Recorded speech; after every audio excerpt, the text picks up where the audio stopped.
Isn't it wonderful to have something so familiar to do? A home base.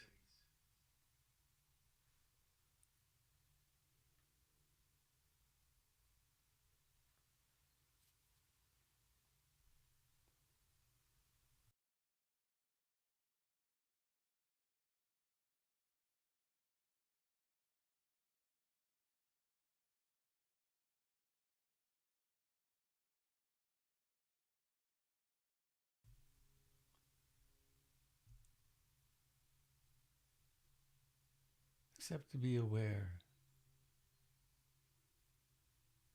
The breath breathes itself.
Of course, there may be thoughts.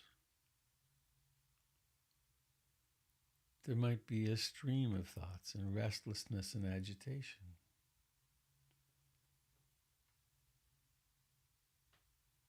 There might be an impulse toward wanting something, or wanting something not, pushing against it, aversion.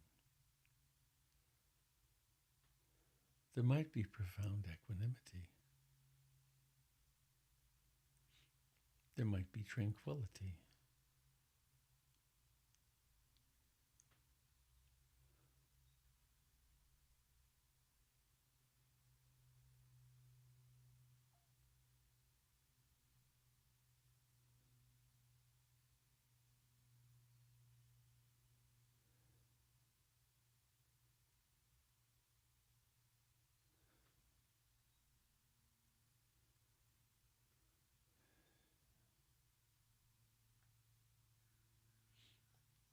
Our natural state is awake. So we encounter the obscurations and see them for what they are, phenomena that begin and end.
Where do the thoughts come from?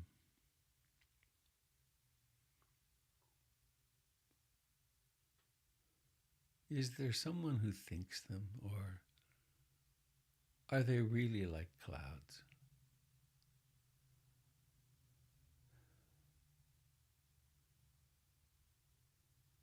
Where do they go?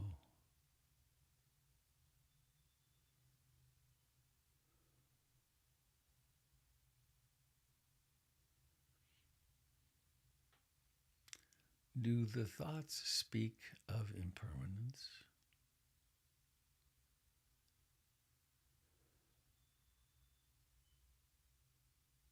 Not the content of the thought, but the actual phenomenon. They think themselves into existence and then vanish. So why struggle with them?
noticing the quality of mind which is present. Is this a mind which is suffused with the enlightenment factors, with mindfulness, with curiosity and tranquility? Or is it perhaps visited, entertained, distracted by desire or aversion or restlessness or sloth and torpor or doubt? Whatever is present, it is worthy of knowing.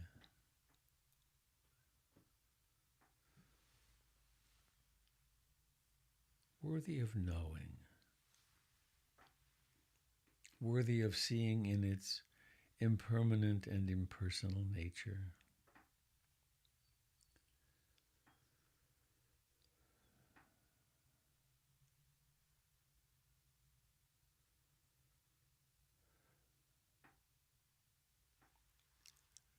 And perhaps there are reactions and stories to the nature of mind this morning. Maybe satisfaction or dissatisfaction. It is exactly as it is.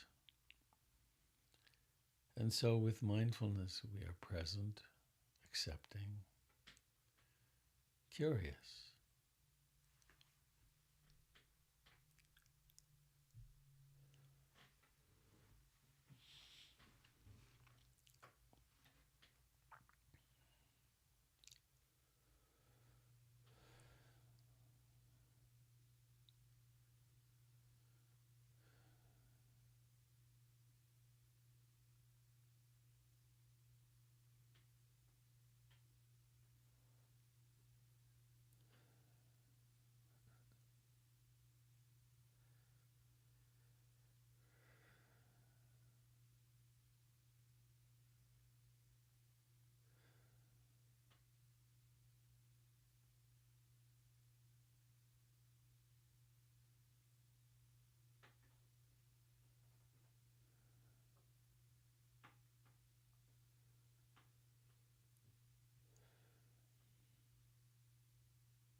Time and again,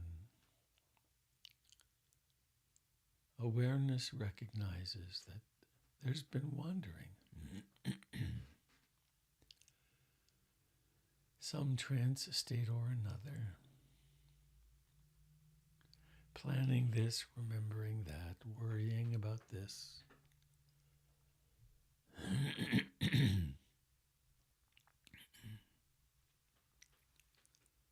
Whether it's been wandering for 2 seconds or 10 minutes, doesn't matter. What matters is that mindfulness has reasserted itself. We're planting seeds in this moment of being more mindful, more heart-mind filled in the next moment. We are shaping a destiny.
May all beings everywhere share in the merits of our practice.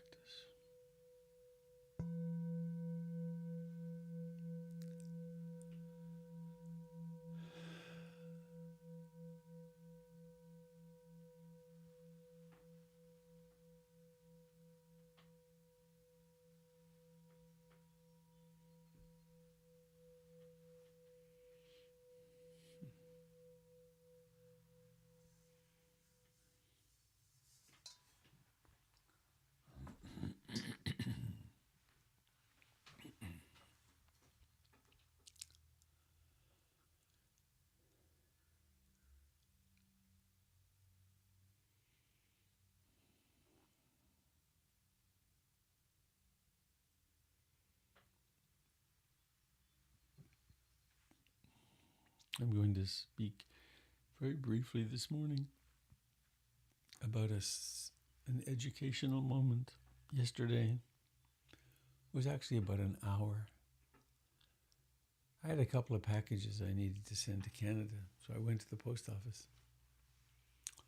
There were 7 people ahead of me in line, and it took an hour. There's one person working, and he was very efficient. He apologized to each person for having them wait so long. And I think partially as a result of COVID and the fatigue from it, my usual quotient of patience was not functional. And so I experienced a lot of impatience. And it was so impersonal. It was programmed, it was robotic. And I looked around the room and there were all these other people, and the line grew to be 20 people at least. And I could see them all working hard with their impatience, or at least not acting out. But I watched this mind wanting to act out, wanting to say something, wanting to call another employee, or isn't there someone else working? And it really was unpleasant. It was dukkha. And in the observing of it, I was watching the self, the sense of self. It shouldn't be like this, the opinion-making one. And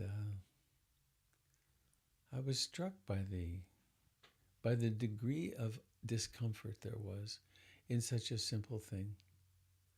I wasn't in a water line somewhere. I wasn't digging my family out from under rubble in Afghanistan.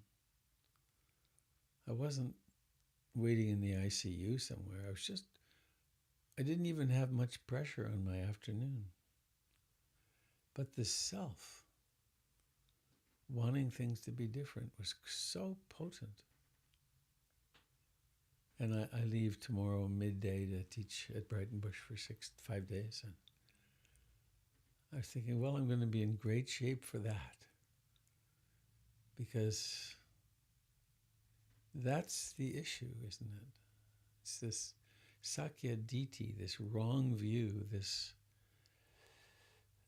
that we identify with as I, me, and mine.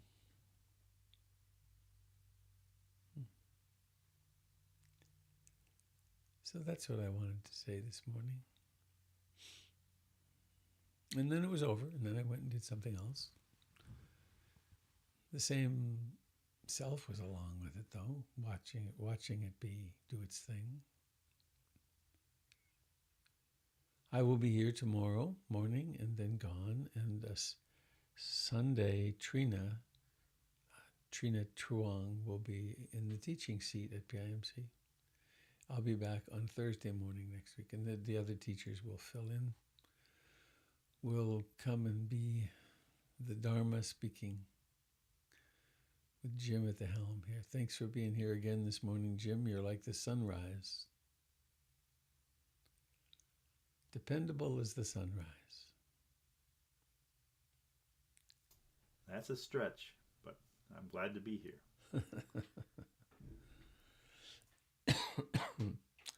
So I'm open to anything anyone would like to share of the 10,000 joys and 10,000 sorrows.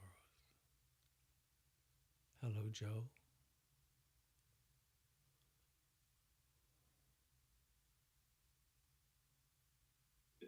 Hi, Robert. Is It's that Tim. Tim? It's Hi, the other Tim. Tim. Hey, your comments about impatience reminds me that sometimes I play this little game with myself when I say have to stand in line or wait for a plane, and I ask myself if I was offered to skip this next hour, and if it's 10 o'clock and I'm in line, and somehow I know it's going to take an hour to stand in line and be bored. If someone came along and said, "Hey, I'll take that hour for you can sacrifice that hour of your life, and it can suddenly be 11 o'clock, and you're up at the front of the line, and then you move on in your life." Would I do it? And I don't know. I don't often have an answer. It's like, gosh, would I give up an hour of living? And then sometimes that can help me reframe it to, well, no, maybe. I mean, I've got hearing aids now that let me listen to my iPhone. So, so sometimes in those situations, I tune in a Terry Gross podcast or something and entertain myself when I Uh, have to be there and be bored. And no one else even knows I'm doing it, which I don't care if they know. I could have earbuds in or headphones or something. But anyway, uh, thank you for sharing, Robert. You share from your life in a way that always, just nearly always seems so relevant and powerful and vital to what is going on in my life, at least right then or pretty recently. So thank you. I treasure you, Robert. Thank you. Thank you, Tim. Wonderful friendship over all these decades, huh? And do you have any thoughts about the the offer, the offer of giving up an hour of your life to not be bored? I was thinking, um, of course, it's hypothetical, and because I'm stuck here, I can't do that. And so where my mind went with it was thinking, right? Thinking about it, it's another way of creating some distraction to not just be there and be bored, and of course the boredom can turn into interest in a heartbeat. I was being pushed back. The I traveled to Canada recently, and the lines were long, and with my sore back, it was I got to watch the impatience there. Though interestingly, the impatience in the what's it called, the post office yesterday was 10 times as intense as the long line at the airport. For some reason, the mind just, well, I think it was COVID. I've had, it's been, there's been quite a lot of suffering with it. Um,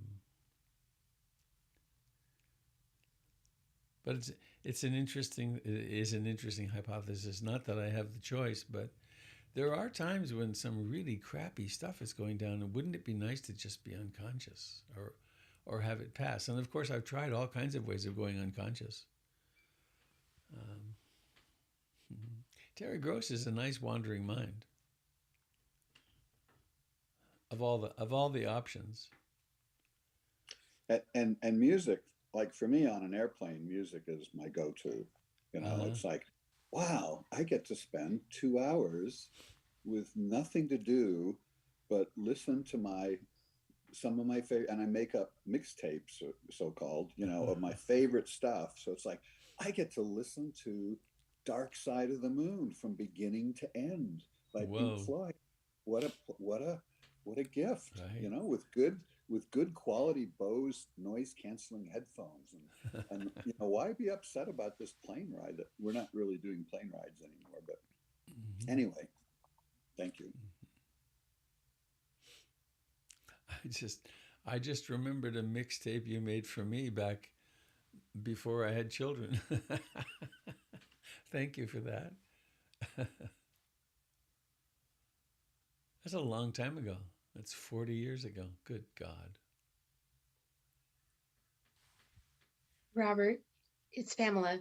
Tamala, hello. Where are you? Oh, there you Hi. are. Hi. And as you're talking about about that impatience, and I was thinking back um, to just a couple of days ago when we were talking about preferences, um, and I was thinking sometimes I can have a preference that I'm not standing in line for 30 minutes without any impatience at all. Mm-hmm.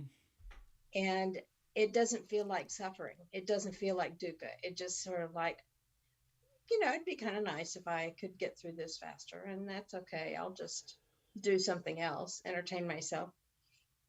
And there are times when I just want everybody to get out of my way. And then it's dukkha.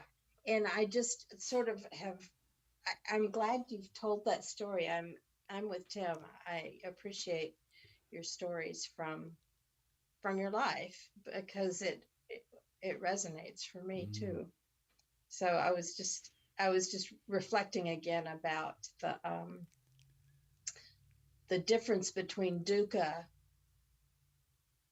and not dukkha and preferences, and how that there's really a difference for me. Yeah, the same circumstance can provoke profound dukkha or not at all, depending upon the tanha, the second noble truth, the craving or the thirst for more pleasure, less pain, or something to be different. I'd rather be in the future now. Right. Pretty instructive. I mean, it was for me yesterday was that was a powerful hour of meditation. Mm-hmm. Watching what the mind came up with wanting to say. Yes. Yes. And not saying it, noticing it so that you could then have a choice about it. Right. Yeah, there were some very unkind and um,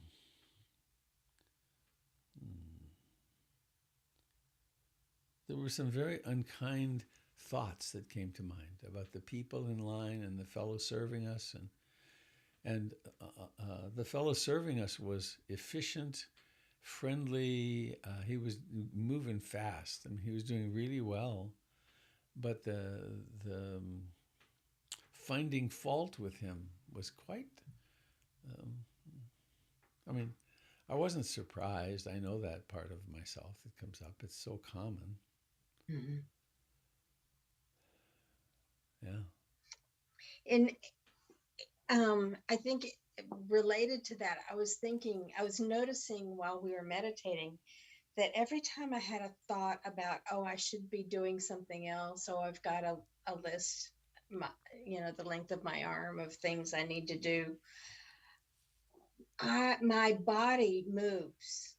I move my body because I'm uncomfortable with my thought. And that's just something that I have noticed recently, that I'm not thinking about getting up and doing it. It's more that when I notice that I'm distracted and have a thought, I shift my body. I move my hand. Whatever it is. It's just an interesting thing, and I don't know what to make of it, but there it is. There it is.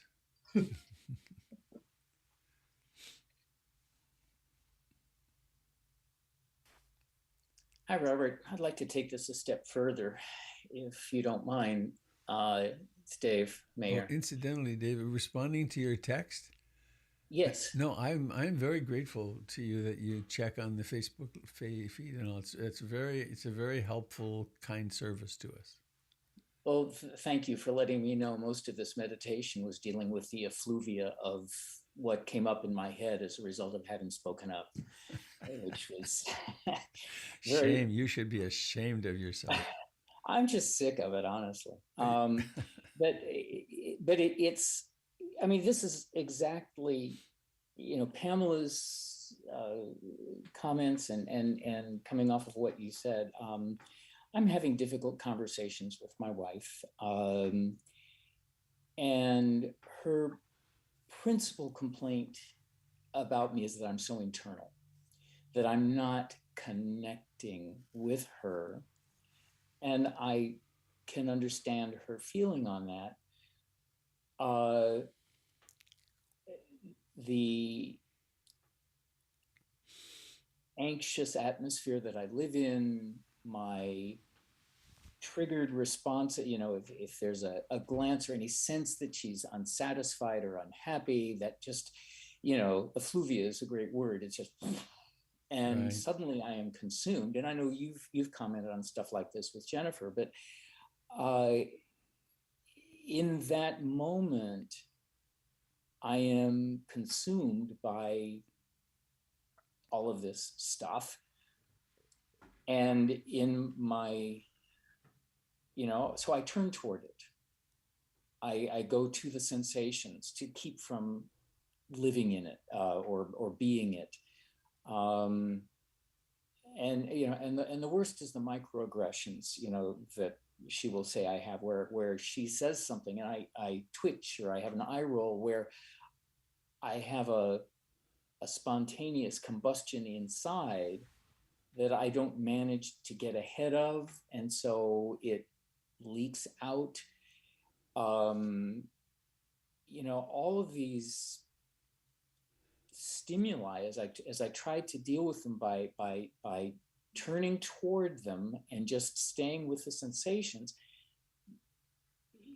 I either have a choice to do that and not identify with it, which takes my attention away from her, or I give into it and kind of shrink into a fetal ball inside, which keeps me from connecting to her.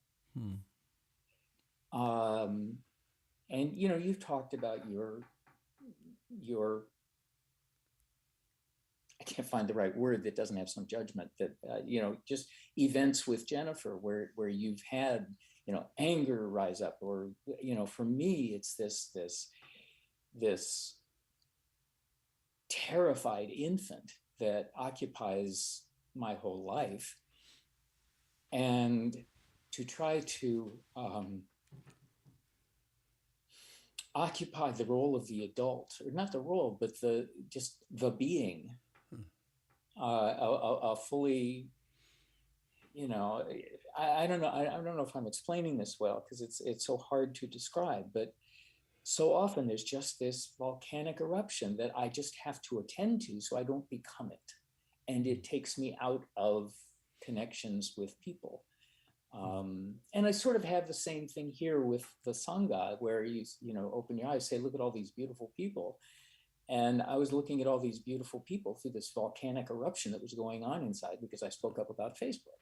And it kept me from the reality of these people here, and from experiencing love and experiencing all of these wonderful things that I would love to experience. Comment?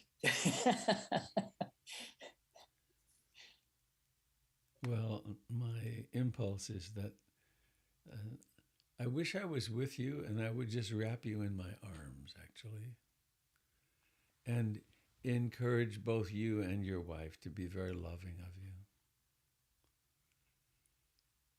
Because I don't know anybody who's worked harder at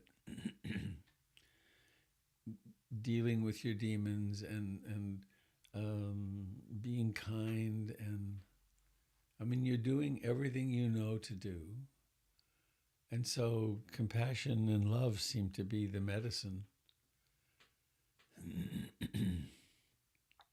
So that's what I would like to do. Be the if it were a practice, it would be the practice of self-love. And maybe both of you having more love for you, and vice versa, probably. I don't know if that's any help, but...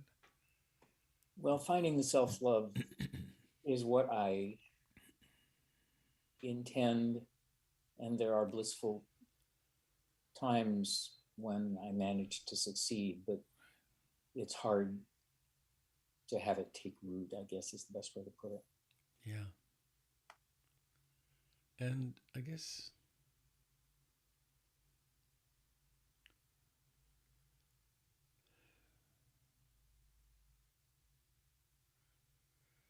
I keep saying this and I keep discovering it.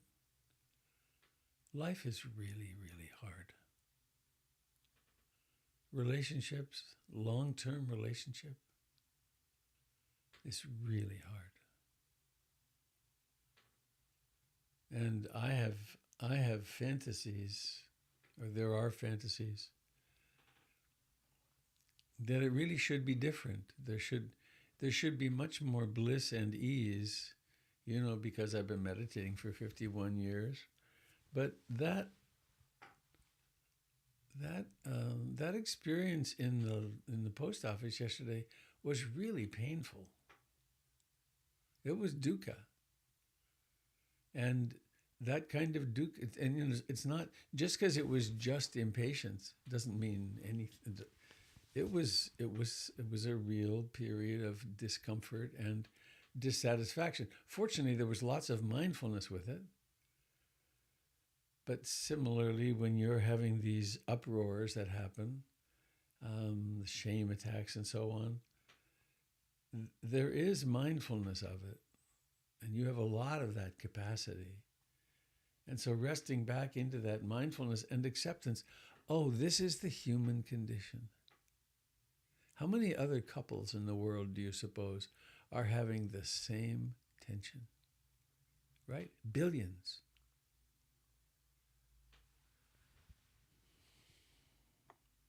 I guess as I listen to you, the backdrop of all of this is that I'm at risk of losing a very important relationship. And that reality magnifies, Of course. It just pours gas on the fire. There's terror in that. Yeah. Yeah. And we're not in control about that. The other person has a reality that they're living in, and so the I just remembered something a long time ago. I had a reading done by a fellow called Malidoma Somé, who was a shaman from West Africa. And anyway, doesn't matter how he did it, but I was having strong marital problems in my first marriage then. And he told me a ritual that I could do that would save my marriage. And I wrote prayers on some paper, and then I burned the paper and had the ash of that, and then I mixed that ash into water, and then each morning at sunrise, I would go outside to a sacred spot and do some chanting and meditation, and then I would pour that on the ground, and that would save my marriage. And there was a little desperation in that. And in the end, she filed for divorce, which I had no control. I was shocked and stunned, and you know that story somewhat. But we so want to control the future, and we can't. We just don't know. But we can be aware of the fear and the bargaining that we do and that the mind does, and find the moments of peace in the middle of all that. It's like, oh, here's the freaked out little boy again.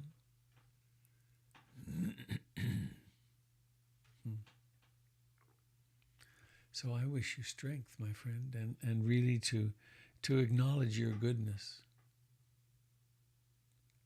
How hard you've been working in your whole life since before I met you. To wake up, to be kind. And God knows you've succeeded at that. God knows. Isn't that funny? God. Who's this God person? It's Allah or Yahweh or somebody approves of you.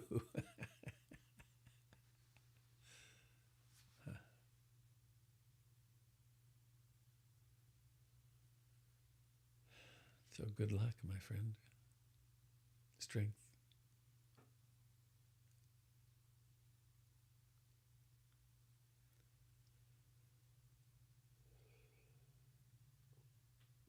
Robert, this is Daria. I know that we're kind of running out of time here, but along the lines of patience and relationship and otherwise, post office lines and such.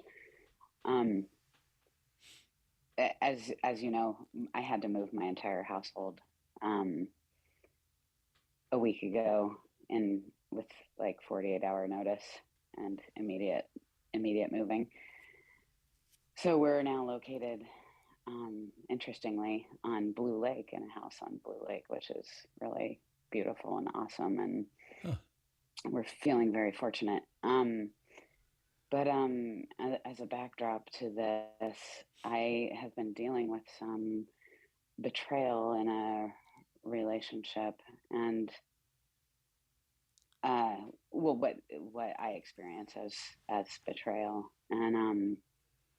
and just the patience of sitting with it and recognizing the other person's suffering, and then trying that have caused them not to communicate, and just grappling with the pattern like nature of it, and figuring out my boundaries. And Wow. It's a lot. It's so hard. And this has been, and Dave, thank you for sharing, and everyone, your stories of impatience and patience, because it's hard. It's so uncomfortable. I just want to drop it and run, and every moment is an exploration of where I end and the other begins, and then the question is what is I? Who am I? So I guess I'm wondering if you have any insight that you could share on having patience, or knowing, I don't know, knowing my needs and when enough is enough, if it is. Last night was the last class in 8, reading the book about Anagarika Munindra, one of my early teachers. The last chapter was on equanimity and how he faced the really horrible things that happened in his life, and a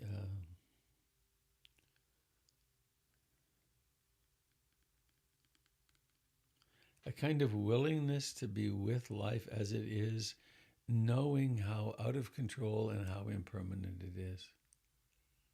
That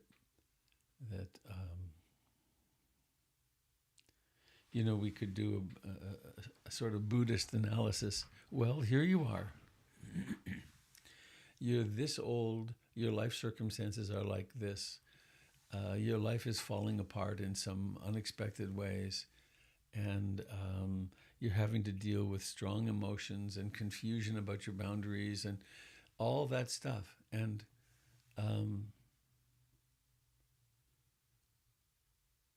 well, what did you expect? Right? Well, it shouldn't be like this, damn it. Well, it is like this.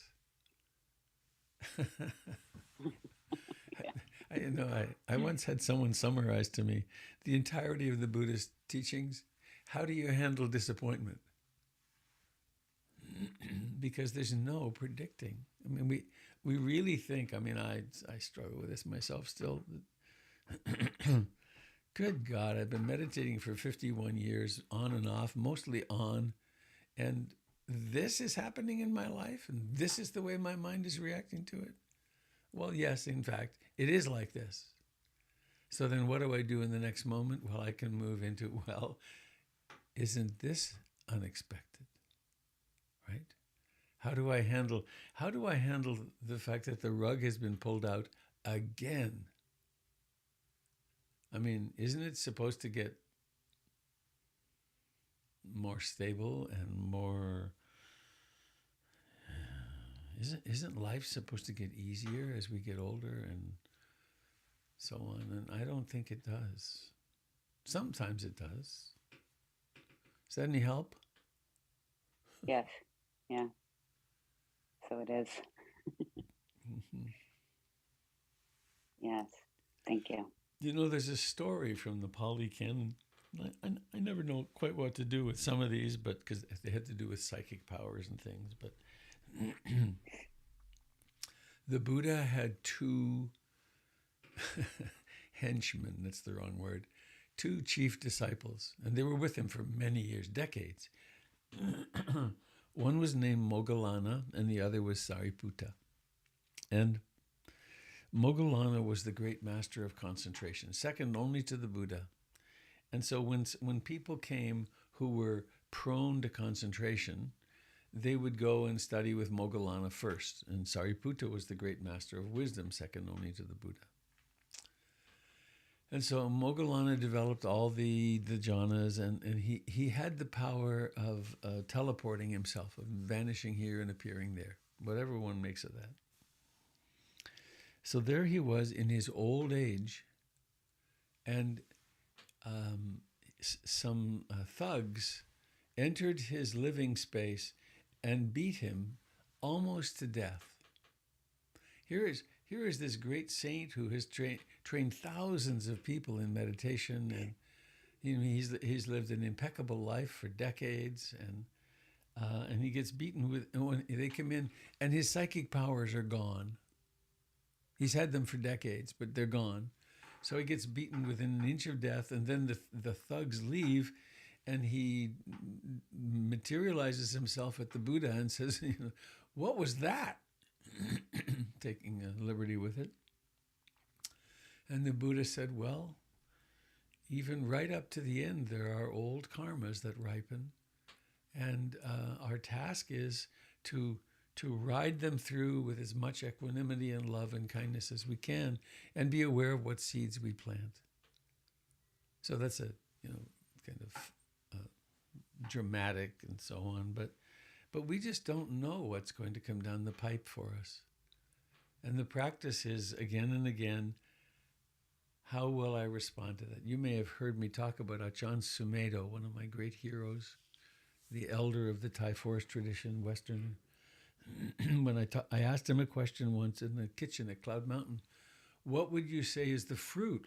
What's come out of these decades of being a monk and practicing so intensively? And his reply was really interesting, I think, even more over the years. And he paused for just a little while and then said, "Robert, I think I'm going to be able to deal with anything that comes along in my life." That it wasn't, I have this attainment or that attainment, and I now live in the heavenly abodes or this or that. It was, I'm going to be able to deal with whatever comes.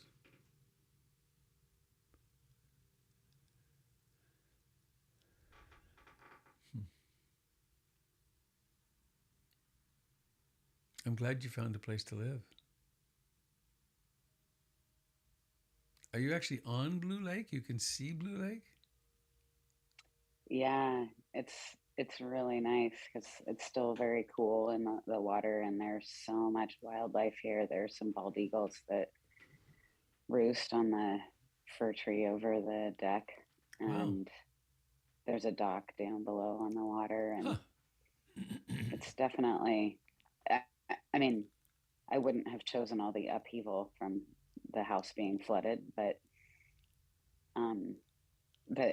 it's also, I feel really grateful to have this time here.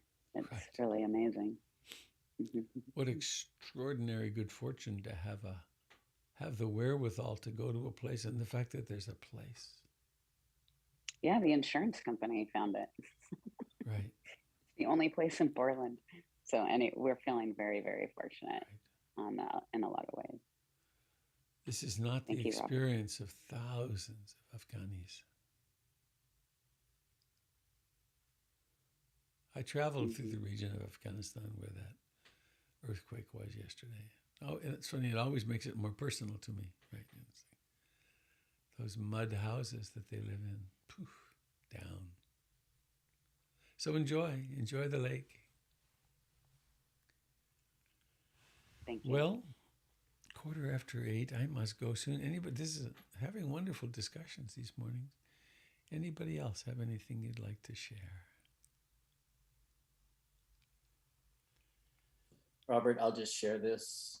Out of the blue, a thought entered my head in Robert's voice saying, "Are you clinging to your relationship with your wife?"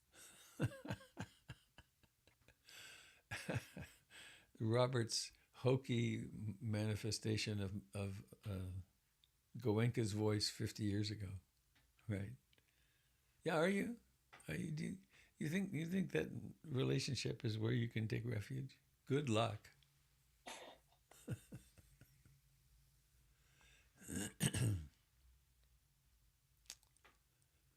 Well, let us sing our way home. May all beings receive all blessings. Bhavatu sabe mangalam. Bhavatu sabe mangalam. Bhavatu sabe mangalam. Sadhu, sadhu, sadhu.